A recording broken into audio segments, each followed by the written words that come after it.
Hello, welcome to Gyanpeeth classes. আজকে আমাদের topic static electricity. Static electricity অর্থাৎ স্থির তড়িৎ, ঠিক আছে। এখানে মূলত Coulomb's law, charges, electric field, electric potential এসব জিনিসপত্র নিয়ে আমরা আলোচনা করব, ঠিক আছে। তো চলো শুরু করা যাক। দেখো, ফার্স্টেই আছে চার্জ। চার্জ মানে আধান, ঠিক আছে। দেখো, আমরা জানি যে অনেক যখন দুটো বস্তু পরস্পরের সাথে ঘষা হয়, অনেক ক্ষেত্রে কি হয় না, দেখা যায় যে তারা লাইট কোনো অবজেক্টকে আকর্ষণ করতে শুরু করে। মানে হয়তো চিরুনি দিয়ে চুল আঁচানোর পর আমরা যদি কিছু সূক্ষ্ম কাগজ ছিঁড়ে ছিঁড়ে আমরা রাখি, তাহলে দেখি যে কাগজটা অ্যাট্রাক্ট হচ্ছে সেই চিরুনির দ্বারা, তাই তো। তো সেটা কেন হয়? সেটা যে মানে যখন আমরা ঘষছি, এই যে চুল আঁচড়াচ্ছি বা চুলে ঘষছি, কি হচ্ছে, এই চিরুনি থেকে কিছু ইলেকট্রন চুলে চলে যাচ্ছে, বা চুল থেকে কিছু ইলেকট্রন চিরুনিতে চলে আসছে। ফলে চিরুনিটা আয়নিত হচ্ছে, ঠিক আছে। এখন যখনই চিরুনিটা আয়নিত হচ্ছে, ধরে নাও চিরুনিটা পজিটিভ চার্জ পেয়েছে, ঠিক আছে। তাহলে কি হবে, যখনই আমরা কাগজের কাছে নিয়ে যাব, তখন আবেশের জন্য কাগজটা কাগজের যে প্রান্তটা চিরুনির কাছে আছে সেখানটা নেগেটিভ চার্জ তৈরি হবে। নেগেটিভ চার্জগুলো সেই দিকে চলে আসবে। ফলে এই যে চিরুনির পজিটিভ চার্জ আর কাগজের ওই প্রান্তে যে নেগেটিভ চার্জগুলো আছে, এটা পরস্পরকে আকর্ষণ করবে। ফলে দেখবে কাগজগুলো উড়ে উড়ে চিরুনির গায়ে এসে লাগবে, ঠিক আছে। তো এরকম ঘটনা আমরা প্রায়ই দেখে থাকি। তো এগুলো কেন হয়? এই চার্জ যে একটা বস্তু থেকে আরেকটা বস্তুতে যাচ্ছে, এই যে স্থির তড়িৎ তৈরি হচ্ছে, এই জন্যই কিন্তু এগুলো হয়ে থাকে, ঠিক আছে। দেখো কি বলা হয়েছে, when two bodies are rubbed together they acquire the property of attracting light objects like small bits of paper, dust particles, etc. The bodies which acquire this property are said to be electrified or charged with electricity. ঠিক আছে, যা বললাম। এখন যে বস্তুটা এই যে চিরুনিটা এই যে পজিটিভ চার্জ পেয়েছে, এটাকে আমরা বলি আধান রয়েছে এই চিরুনিটা, তাই তো। আধান আছে বলেই সেটা আকর্ষণ করতে পারছে, ঠিক আছে। Benjamin Franklin named the two types of charges as positive and negative. এই দু ধরনের চার্জকে পজিটিভ আর নেগেটিভ নামকে দিয়েছে বেঞ্জামিন ফ্র্যাঙ্কলিন, ঠিক আছে। Similar charges repel each other and opposite charges attract each other. আমরা এটা ছোট থেকে জানি যে সমজাতীয় আধান পরস্পরকে বিকর্ষণ করে আর বিপরীত জাতীয় আধান পরস্পরকে আকর্ষণ করে, ঠিক আছে। এই কথাটাও কিন্তু প্রথম একজন বিজ্ঞানী বলেছিলেন। যিনি বলেছিলেন তার নাম বিজ্ঞানী দুফ, ঠিক আছে। বিজ্ঞানী দুফ প্রথম বলেছিলেন যে সমজাতীয় আধান পরস্পরকে রিপেল করবে এবং বিপরীত জাতীয় আধান পরস্পরকে আকর্ষণ করবে, অ্যাট্রাক্ট করবে, ঠিক আছে। এবং দেখো, ফিজিক্সে কিন্তু এই যে কিছু একটা বলে দিলাম যে অ্যাট্রাক্ট করবে বা রিপেল করবে, তাতেই থেমে যায় না। কতটা ফোর্স দিয়ে অ্যাট্রাক্ট করবে, কতটা ফোর্স দিয়ে রিপেল করবে, সেটাও কিন্তু ইম্পর্টেন্ট। তো সেটা আমরা পরে আসছি। সেটা বলেছিলেন কুলম্ব, যে যদি দুটো চার্জ থাকে তাহলে তারা পরস্পরকে কতটা ফোর্স দিয়ে অ্যাট্রাক্ট বা রিপেল করবে, সেটা কুলম্ব বলেছিলেন, ঠিক আছে। সেটাতে আমরা আসছি পরে। দেখো কি বলা হয়েছে এরপর, charging of bodies takes place due to transfer of electrons from one body to other body. এই যে বললাম, এই যে চুলে চিরুনি আঁচড়াচ্ছি, এর ফলে কি হচ্ছে, কিছুটা চিরুনির কিছু ইলেকট্রন হয়তো চলে যাচ্ছে বা চুলের কিছু ইলেকট্রন হয়তো চিরুনিতে আসছে, যার জন্য কিন্তু এই চার্জিং ব্যাপারটা হচ্ছে, ঠিক আছে। দেখো, এই যে যখন আমরা হয়তো চুলে চিরুনি দিয়ে আঁচড়াচ্ছি, বা ধরে নাও একটা সিল্ক আর একটা কাঁচ পরস্পরকে ঘষছি, একটা পজিটিভ হচ্ছে একটা নেগেটিভ হচ্ছে, তাই জন্যই এরা একে অপরকে আকর্ষণ করছে। এখন কোনটা পজিটিভ হবে আর কোনটা নেগেটিভ হবে সেটা কিন্তু নির্ভর করে, ঠিক আছে। এবার সেটা আমরা যে চার্ট থেকে জানতে পারবো, সেটা এখানে দেওয়া হয়েছে। এই যে দেখো, এখানে একটা লিস্ট আছে, এখানে 16টা এলিমেন্ট আছে, ঠিক আছে। ধরে নাও তোমাকে কোশ্চেন করলো যে এই যেটা বললাম, ধরে নাও যে সিল্ক আর কাঁচ দিয়ে পরস্পরকে ঘষা হচ্ছে, তাহলে কোনটা পজিটিভ হবে আর কোনটা নেগেটিভ হবে, ঠিক আছে। আমরা কিভাবে বলতে পারবো না, এই যে লিস্টটা, এটাতে যেটা আগে আছে সেটা সবসময় পজিটিভ হবে, যেটা পরে আছে সেটা সবসময় নেগেটিভ হবে, ঠিক আছে। দেখো, 5 নম্বরে আছে গ্লাস আর সিল্ক আছে 7 নম্বরে। তার মানে আমরা বলতে পারছি ইজিলি যে গ্লাস পজিটিভ হবে আর সিল্ক নেগেটিভ হবে, ঠিক আছে। আর এরা পরস্পরকে আকর্ষণ তো করবেই, যেহেতু একজন পজিটিভ একজন নেগেটিভ, ঠিক আছে। ঠিক সেরকমই ধরে নাও পেপার পেপার আর সিল্ককে ঘষা হলো, তাহলে কোনটা পজিটিভ হবে আর কোনটা নেগেটিভ হবে? না, পেপারটা হবে পজিটিভ আর সিল্ক হবে নেগেটিভ। তার কারণ পেপারটা আগে আছে, ঠিক আছে। এইভাবে আমরা এই লিস্টটা থেকে, মানে পেপারটা 6 আছে আর সিল্কটা 7 আছে, তো এইভাবে আমরা এই লিস্টটা থেকে বুঝতে পারবো যে কোনটা পজিটিভ হবে আর কোনটা নেগেটিভ হবে যদি দুটো বস্তুকে পরস্পরের সঙ্গে ঘষা হয়, ঠিক আছে। পারলে এই লিস্টটা যদি মনে রাখা যায় তাহলে ভালো, ঠিক আছে। আর তাছাড়াও কিছু কমন তো থাকে, এই যে যেমন গ্লাস আর সিল্ক, এটা তো common. Paper, silk, paper, glass, resin, gutta percha, এগুলো এগুলো খুব কমন, ঠিক আছে। এরকম কয়েকটা কমন অন্তত মনে রাখতে হবে। যে তাদের পজিশন কোথায়, ঠিক আছে। তো পরের স্লাইডে যাওয়া যাক। এবার দেখো যেটা আছে সারফেস ডেন্সিটি অফ চার্জ, ঠিক আছে। সারফেস ডেন্সিটি অফ চার্জ মানে কি, ধরে নাও একটা সারফেস আছে, ঠিক আছে, তার উপর কিছুটা চার্জ দিয়েছো, সেই সারফেসের একক ক্ষেত্রফল বিশিষ্ট স্থানে কতটা চার্জ আছে সেটাই হচ্ছে সারফেস ডেন্সিটি, ঠিক আছে। ডেন্সিটি মানেই ওরকম যে একক ক্ষেত্রফলে বা একক ভলিউমে কত আছে, ঠিক সেরকম বিষয়টা। সারফেস আছে, তাতে তুমি চার্জ দিয়েছো, সেই একক ক্ষেত্রফল বিশিষ্ট স্থানে কতটা চার্জ আছে সেটাই হচ্ছে সারফেস চার্জ ডেন্সিটি, ঠিক আছে। দেখো কি বলা হচ্ছে, surface density of charge is defined as the amount of charge per unit area, একক ক্ষেত্রফল বিশিষ্ট স্থানে কতটা চার্জ আছে, ঠিক আছে, on the surface of conductor, ঠিক আছে। এটা আমরা বের কি করে করতে পারি, চার্জ বাই এরিয়া, ঠিক আছে। যদি আমরা কতটা চার্জ দিলাম তাকে যদি আমরা ক্ষেত্রফল দিয়ে ভাগ করি তাহলে আমরা পেয়ে যাবো যে একক ক্ষেত্রফল বিশিষ্ট স্থানে কতটা চার্জ আছে, ঠিক আছে। তো এইভাবে এই চার্জ বাই এরিয়া করে সারফেস চার্জ ডেন্সিটির মানে ভ্যালুটা বের করা হয়।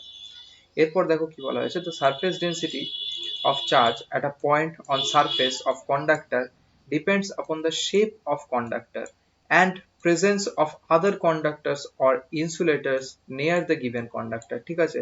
এই যে সারফেস চার্জ ডেন্সিটি, এটা কিসের উপর নির্ভর করে, ঠিক আছে। এখানে বলা হচ্ছে তিনটে জিনিসের উপর নির্ভর করে। এক হচ্ছে সেই কন্ডাক্টরটার শেপের উপর, যে সেই কন্ডাক্টর শেপ কিরকম, ঠিক আছে, সেটার উপর নির্ভর করে। প্রেজেন্স অফ আদার কন্ডাক্টরস, তার কাছাকাছি অন্য কোনো কন্ডাক্টর আছে কিনা সেটার উপর নির্ভর করে। আর তাছাড়াও কোনো ইনসুলেটর তার আশেপাশে আছে কিনা সেটার উপর নির্ভর করে যে সারফেস চার্জ ডেন্সিটি কত হবে, ঠিক আছে। এরপর দেখো বলা হয়েছে surface density of charge is maximum, এটা ইজ হবে, is maximum at the pointed parts of a conductor, ঠিক আছে। মানে কোন একটা কন্ডাক্টরের যেখানে কোনা পাবে সেখানে সবসময় চার্জ ডেন্সিটি বেশি হবে, ঠিক আছে। ধরে নাও এই যে কিউব এখানে দেখানো হয়েছে, এই যে কিউব এখানে দেখানো হয়েছে, এই কিউবের এই যে কর্নার গুলো, 8টা যে কর্নার আছে, এই কর্নারে কিন্তু চার্জ ডেন্সিটি সবচেয়ে বেশি হবে। মানে যদি ধরে নিই এটা একটা কন্ডাক্টর, ঠিক আছে, ধরে নাও লোহার তৈরি একটা কিউব আছে, এই কিউবের মধ্যে যদি আমরা কিছুটা চার্জ দিই তাহলে সেই চার্জের ডেন্সিটি সবচেয়ে বেশি কোথায় কোথায় হবে না, এই আটটা আটটা এন্ড পয়েন্ট, অর্থাৎ এই 8টা জায়গাতে সবচেয়ে বেশি হবে, ঠিক আছে। এখন এটা কেন এই পয়েন্টে বেশি হবে না, এটা অ্যাকচুয়ালি নির্ভর করে রেডিয়াস অফ কার্ভেচারের উপর, যেটা রেডিয়াস অফ কার্ভেচারের সাথে সারফেস ডেন্সিটি ইনভার্সলি প্রপোর্শনাল, ঠিক আছে। অতটা গভীরে দরকার নেই, তাই জন্য আমি এখানে লিখিনি, তাও আমি জাস্ট বলে রাখলাম। যাই হোক, পরের স্লাইডে যাচ্ছি। এরপর হচ্ছে কন্ডাক্টর, ঠিক আছে, পরিবাহী যাকে আমরা বলে থাকি।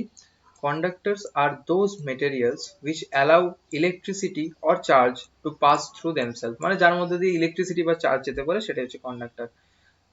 Good কন্ডাক্টরস have loosely bound electrons, ঠিক আছে। আমরা জানি ইলেকট্রিক যাচ্ছে মানে কি, অ্যাকচুয়ালি ইলেকট্রনের তো ফ্লো, তো সেই যে ইলেকট্রনের ফ্লো, ইলেকট্রন মানে কোন ইলেকট্রন, অ্যাটমের মধ্যেকার ইলেকট্রন নয়, মুক্ত ইলেকট্রন, ঠিক আছে। যে মুক্ত ইলেকট্রনের সংখ্যা বেশি হয় পরিবাহীতে, যার জন্য সহজেই সেটা ইলেকট্রিসিটিকে মানে ইলেকট্রিসিটির পরিবহন ঘটে তার মধ্যে দিয়ে ইজিলি, ঠিক আছে।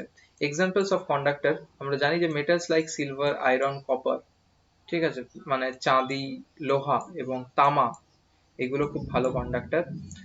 তার মধ্যে সিলভার সবচেয়ে ভালো কন্ডাক্টর, দেখো এখানে বলাও আছে সিলভার সবচেয়ে ভালো কন্ডাক্টর। এছাড়াও আর্থ, ঠিক আছে, পৃথিবীকেও আমরা একটা বড় কন্ডাক্টর হিসেবে ধরতে পারি, ঠিক আছে। দ্য ময়েস্ট পার্ট মানে আর্থের যেগুলো ভিজে অংশ সেইগুলো ভালো conductor, acts like a huge conductor, ঠিক আছে, হলো।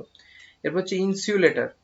ইনসুলেটর মানে ধরো তারের বাইরে যে প্লাস্টিক থাকে, আবরণ দেওয়া থাকে, যার জন্য আমরা শক খাই না তার ধরলে, তাই তো। মানে যদি নেকেড ওয়্যার না হয়, যদি বাইরে ইনসুলেটরের আবরণ দেওয়া থাকে তাহলে আমরা শক খাই না, কেননা ইনসুলেটরের মধ্যে দিয়ে ইলেকট্রন বা তড়িৎ পরিবহন হতে পারে না, ঠিক আছে।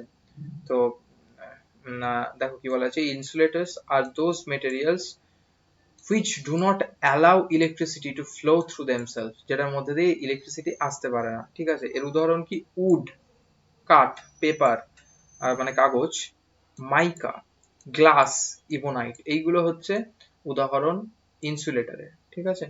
এর পরের স্লাইডে যাওয়া যাক। এরপর আসছে কুলম্বস ল। কুলম্বস ল, ওই যে বললাম যে বিপরীতধর্মী আধান পরস্পরকে আকর্ষণ করে আর সমধর্মী আধান পরস্পরকে বিকর্ষণ করে। তো এই যে কতটা ফোর্স দিয়ে আকর্ষণ বা কতটা ফোর্স দিয়ে বিকর্ষণ করছে এটা আমরা পাই কুলম্বস ল থেকে, ঠিক আছে। দেখো কি বলা হয়েছে, according to Coulomb's law, the force of attraction or repulsion between 2 point charges at rest is directly proportional to the product of the magnitude of the charges and inversely proportional to the square of the distance between them. ঠিক আছে, কি বলা হচ্ছে বিষয়টা বুঝো। এই যে ধরে নাও এখানে একটা চার্জ আছে, ধরে নাও এটা একটা ফ্রি স্পেস, ঠিক আছে, এখানে কোনো বায়ু বা কোনো রকম মাধ্যম নেই। আর এখানে এই যে Q1 একটা চার্জ আছে আর Q2 একটা চার্জ আছে, ঠিক আছে। এবার এদের মধ্যে ডিস্টেন্স ধরে নাও আর, এদের দুটোর কেন্দ্রের মধ্যে ডিস্টেন্স আর, ঠিক আছে, এই যে এখানে আর লেখা আছে। তো এবার বলছে এই যে এই Q1 টা Q2 এর উপর কত বল দিচ্ছে বা Q2 টা Q1 এর উপর কত বল দিচ্ছে, এটা এটা ফর্মুলাই হচ্ছে কুলম্ব দিয়েছেন। বলেছেন যে এদের মধ্যে যে পারস্পরিক আকর্ষণ বা বিকর্ষণ বল সেটা আধান দুটোর গুণফলের সমানুপাতিক, ঠিক আছে। অর্থাৎ F F varies as Q1 into Q2, ঠিক আছে, আধান দুটোর গুণফল কি Q1 Q2, হ্যাঁ, ভ্যারি করছে, সমানুপাতিক, ঠিক আছে। এবং আধান দুটির মধ্যবর্তী দূরত্ব যেটা আমরা r দিয়ে ডিনোট করেছি তার বর্গের ব্যস্তানুপাতিক, অর্থাৎ F varies as 1/r², ঠিক আছে। এরপর যদি আমরা যৌগিক ভেদের উপপাদ্য অ্যাপ্লাই করি তাহলে আমরা বলতে পারবো কি যে F varies as Q1 Q2 by r², ঠিক আছে, এই দুটো থেকে আমরা বলতে পারছি। এবার আমরা জানি যে সমানুপাতিক সাইন তুললে একটা কনস্ট্যান্ট নিতে হয়, তো F ইকুয়ালস টু, আমরা যখন ইকুয়ালস টু এনেছি একটা কনস্ট্যান্ট নিতে হবে K into Q1 Q2 by r²। এবার এই যে K এর ভ্যালু, হ্যাঁ, এটা কিন্তু ডিপেন্ড করে, ঠিক আছে। SI ইউনিটে যদি এরা ফ্রি স্পেসে থাকে, হ্যাঁ, তাহলে K এর ভ্যালু হয় 1/4πε0, ঠিক আছে। অর্থাৎ শূন্য মাধ্যমে যদি এরা থাকে তাহলে এই K এর ভ্যালু হচ্ছে 1/4πε0, যার ভ্যালু হচ্ছে 9 × 10⁹ newton metre square per coulomb square, ঠিক আছে। এখানে এপসাইলন নটটা কি, দেখো পাই তো আমরা জানি, পাই 22/7 আমরা ইউজ করে থাকি। তো এখানে আমরা জানি না এখনো পর্যন্ত যেটা, সেটা হচ্ছে এপসাইলন নট। এপসাইলন নটটা কি, সেটা হচ্ছে electric permittivity of free space, অর্থাৎ তড়িৎ ভেদ্যতা, শূন্য মাধ্যমে তড়িৎ ভেদ্যতা, ঠিক আছে। এটা এসআই ইউনিটে। সিজিএস ইউনিটে কিন্তু k equals to 1, অর্থাৎ সিজিএস এ যখন ক্যালকুলেশন হয় সাধারণত, যদিও তোমাদের ক্যালকুলেশন হয়তো লাগবে না, কিন্তু তাও আমি বলছি জাস্ট যে যখন ক্যালকুলেশন হয় তখন কিন্তু এই কেটা থাকে না, কারণ কে এর ভ্যালু 1 হয়ে যায়, তো সেক্ষেত্রে হয়ে যায় F equals to Q1 Q2 by r², ঠিক আছে। এই ক্ষেত্রে একটা জিনিস অবশ্যই মাথায় রাখতে হবে, সেটা হচ্ছে এই আধান দুটো যেন স্থির থাকে, এটা খুব ইম্পর্টেন্ট, ঠিক আছে। এই আধান দুটো যেন স্থির থাকে, কারণ দেখো ইলেকট্রোস্ট্যাটিক্স, যখনই স্ট্যাটিক্স কথাটা আসবে তার মানে স্থির জিনিসগুলো, ঠিক আছে। আর যখনই ডাইনামিক্স আসবে তখনই সেগুলো চলছে, ঠিক আছে। তো ইলেকট্রোস্ট্যাটিক্স মানে কিন্তু আধানগুলো স্থির, এই স্থির থাকলে তবেই আমরা এই যে ফোর্স সেটা আমরা ক্যালকুলেট করতে পারবো, ঠিক আছে। আরেকটা জিনিস এখানে বলা হয়েছে, the force acts on the line joining two charges, মানে এই যে ফোর্সটা এটা কিন্তু ঠিক এদের যে জয়েনিং লাইন এই বরাবর কাজ করবে, ঠিক আছে, ঠিক আছে। আকর্ষণ বা বিকর্ষণ যাই হোক, এই জয়েনিং লাইন বরাবর কাজ করবে, ঠিক আছে। চলো পরের স্লাইডে যাওয়া যাক। এরপর আসছে ইলেকট্রিক ফিল্ড। ইলেকট্রিক ফিল্ড কাকে বলে, ধরে নাও একটা আধান আমি রেখেছি, ধরে নাও ফ্রি স্পেস, এটা ধরে নাও যদি এখানে একটা আধান রাখি, তাহলে আমি যদি অন্য কোনো আধানকে এখানে রাখতে চাই তাহলে তো সেটা একটা বল অনুভব করবে, কুলম্বস ল অনুযায়ী সেটা একটা বল অনুভব করবে, বিকর্ষণ হতে পারে, আকর্ষণ হতে পারে, যাই হোক কোন একটা বল তো অনুভব করবে। এই যতটা ডিস্টেন্স অবধি এই বলটা অনুভব করছে সেটাই হচ্ছে এই আধানটার ইলেকট্রিক ফিল্ড, মানে এই আধানটার প্রভাব কতটা পর্যন্ত, ঠিক আছে, কতটা পর্যন্ত এই আধানের প্রভাব আছে যে আমি অন্য আধান রাখলে অন্য আধানটা বল অনুভব করবে, সেই যে সেই যে পোর্শনটা যেখানে যত দূর পর্যন্ত এই আধানটার প্রভাব আছে সেটাই হচ্ছে ইলেকট্রিক ফিল্ড, ঠিক আছে। Electric field region is space around a charged or a charged body or a charge where the charge has its electrical effect is called electric field of the charge, ঠিক আছে। প্রথমত হচ্ছে এটা in হয়ে গেছে, এটা ইজ হবে, ঠিক আছে। মানে এটা কি যেটা বললাম, হ্যাঁ, মানে ইলেকট্রিক্যাল এফেক্ট, কোন একটা চার্জ আছে, এই যে এখানে কিউ চার্জ আছে, যতটা দূর পর্যন্ত এর ইলেকট্রিক্যাল এফেক্ট বর্তমান সেটাই হচ্ছে তার ইলেকট্রিক ফিল্ড, ঠিক আছে। এবার বলা হচ্ছে ইলেকট্রিক ফিল্ড ইন্টেন্সিটি কাকে বলে।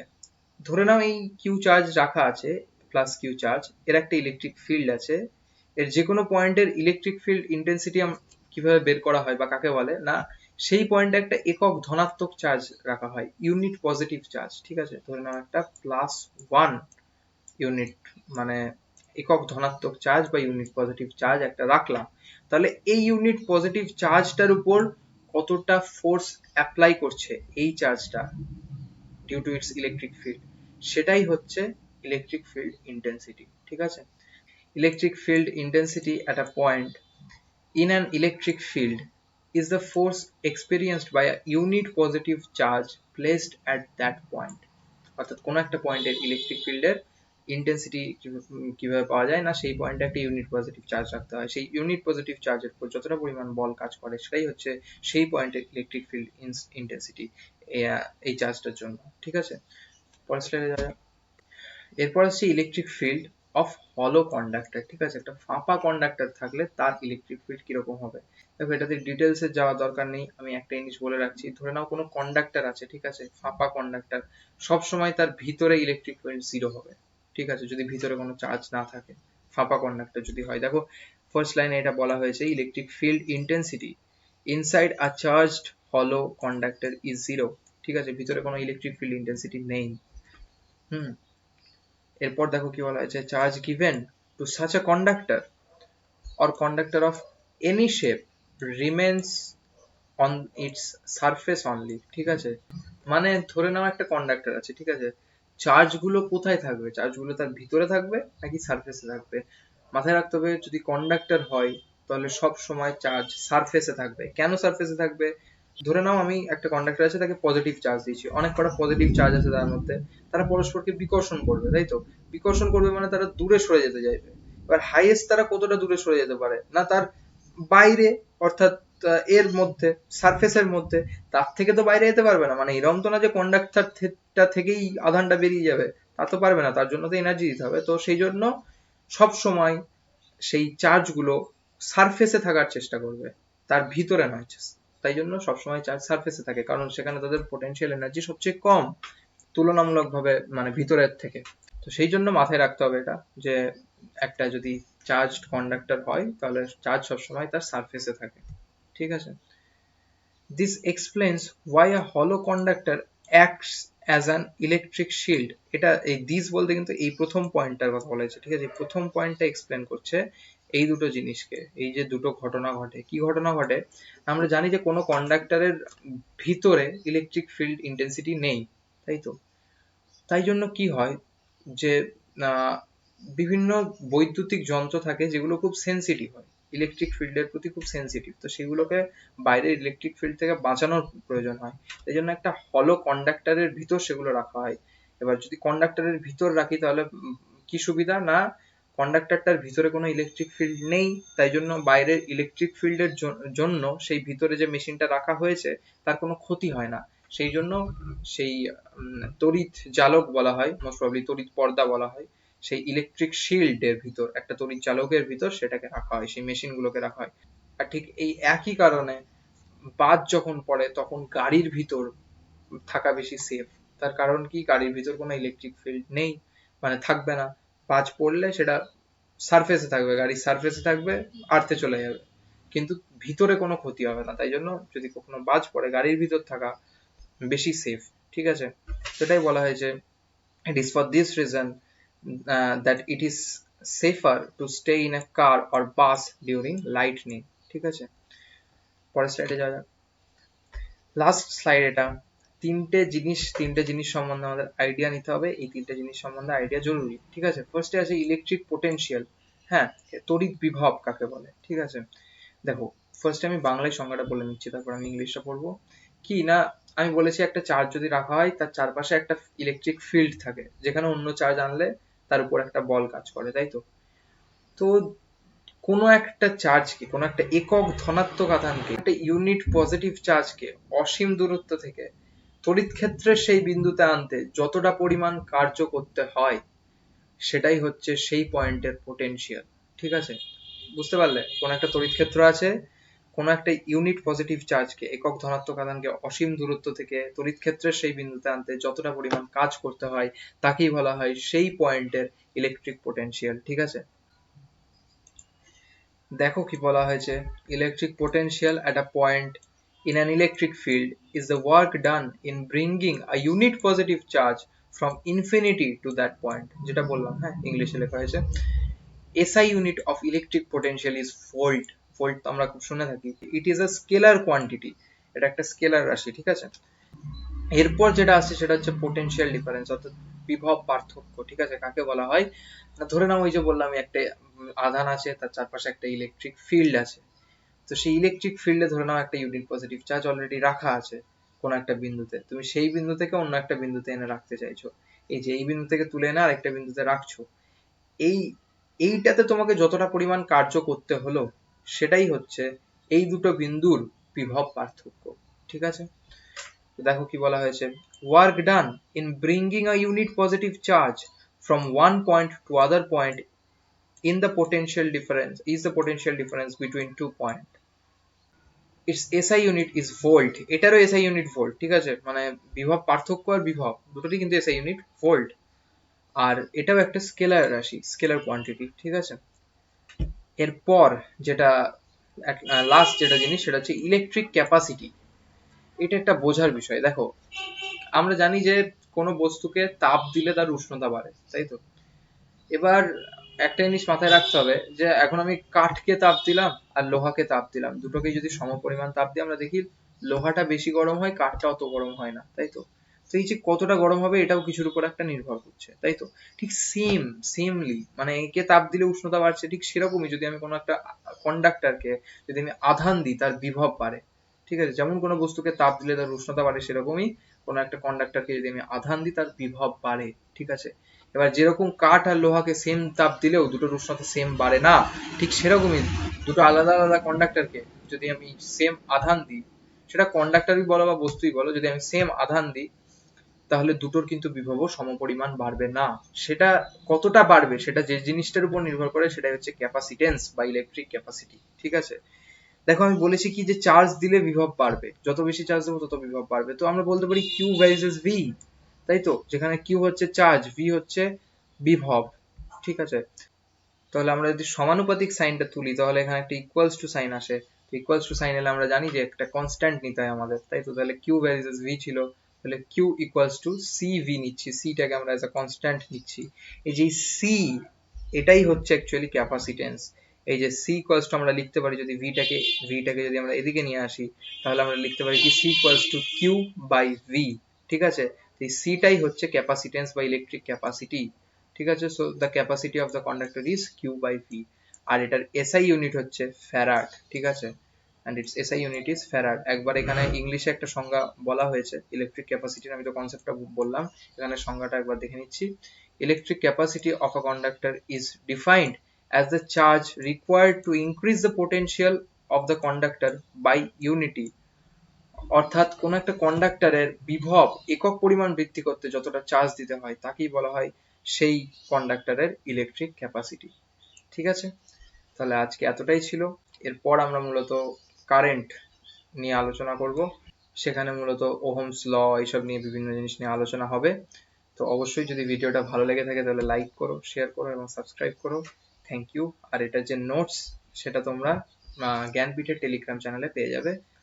টেলিগ্রাম চ্যানেলের লিঙ্কটা দেখবে ডেসক্রিপশন এবং পিন কমেন্ট দুটোতেই দেওয়া থাকবে। ঠিক আছে, তো অবশ্যই এই নোটস চাইলে তোমরা জয়েন হয়ে যাও টেলিগ্রাম চ্যানেলে। Thank you.